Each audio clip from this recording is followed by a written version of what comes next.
I wanted to do something more positive that wouldn't jeopardize my freedom. I'm getting back into painting. I hadn't done anything in years, and I was what you call a black artist. Sabotage.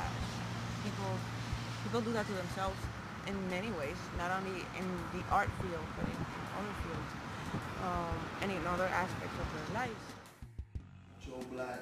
And I ain't got no time to put my money on bill. My future holds riches, so I can't touch jail. Tell them haters, fuck you. Stay on my P's and Q's. Ain't no telling who in the crew wants to do you. That's where you gotta stay strapped. Be ready, put a bust of fat on his back. And if I gotta fit this crack for some stacks, then fuck that. You feel me, Black? I got 2 fingers in the air. I'm showing the pump police, J-boy don't care. All they can do is sit back instead. So I gotta be hard. Keep my faith in God. Stack my mail. Try to live well. No more rounds to dwell. Don't wanna see none of my niggas dead or in competition, I'm ripping the skin off of your face. You wanna look at me in my eyes, but you can't even get a taste of a real hip-hop MC. Until you heard the Brimski get down. Since 1990, I've been running this whole town. 305 had this fat cap on my. I put my name now. Stop. Well, basically, Cero, myself, and another member of the crew that we call him Cuba. We founded the crew in like '97. And basically, we did it because at the time, breakdancing was making a major comeback. And one of the things that we noticed is that popping wasn't being represented.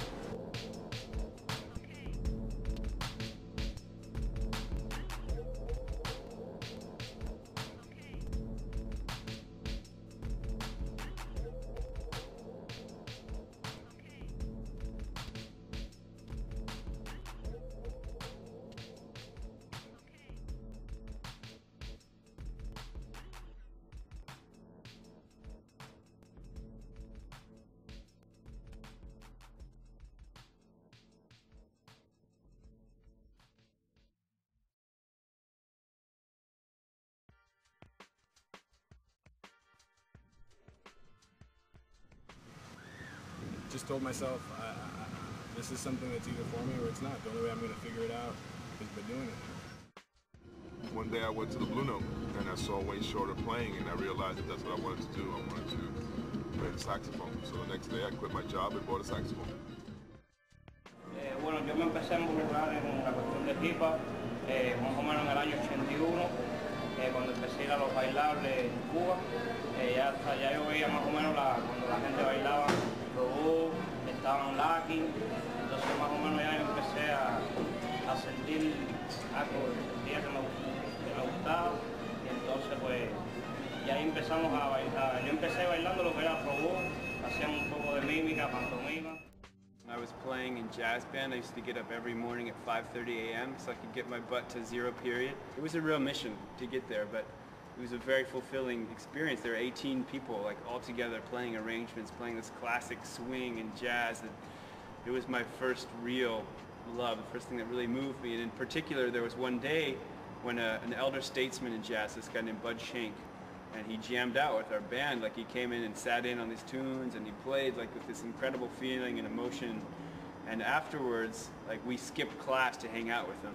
And I remember looking at him and talking with him and just feeling like, you know, this is like the oracle, very unique moment. And that was that seed. Somehow, some way, it's like, no matter what I do, something draws me right back, straight to my pen and pad, you know what I mean? I would say the first time I ever saw my mother dance was to like Bob Marley song actually. She was is a professor at the University of West Indies, and there was one time I guess she was having a party for her students and Bob Marley was playing. And mind you, I used to listen to Bob all the time on the radio. And seeing her moving, so it was like, whoa.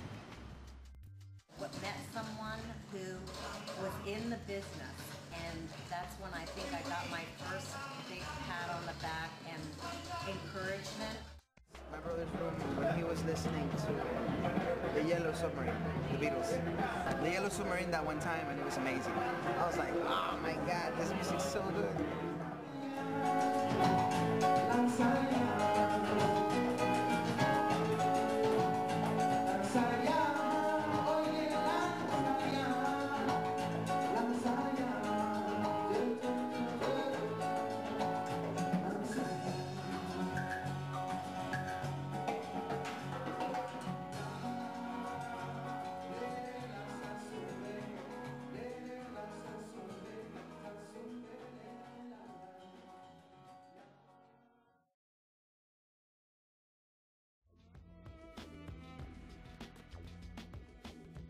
me, everything is art.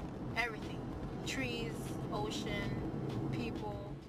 I guess art is life. It mimics life, and it's in many ways where it's something that's you don't really know where it comes out, born out of. It comes from an artist who's a creator, just like there's a creator that made the earth. So it's like, and it's constantly, it's like a piece. It's like an evolution. It's a process, just like life is an evolution. It's a process.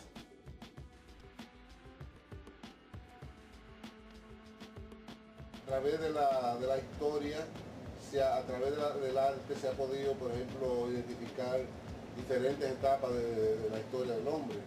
El hombre fue dejando, por ejemplo, testimonio en algunas cuevas, por ejemplo, en España, en Altamira, y el hombre, la historia ha podido evaluar más bien el contenido de estas obras a través de qué hacía el hombre en esa época.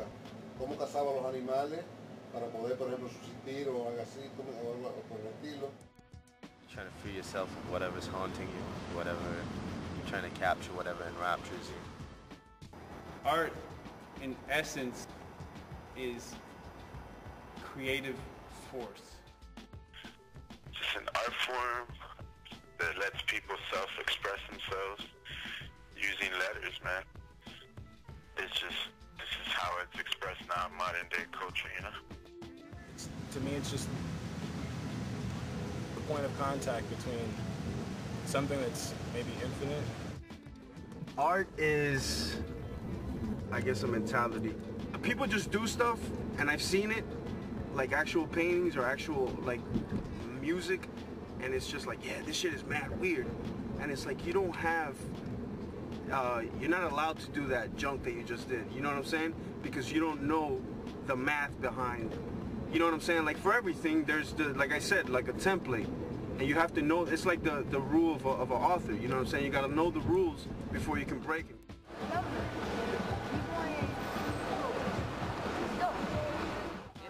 B-boy and hip-hop in general, it's life. But wait, let us stop this for 1 second.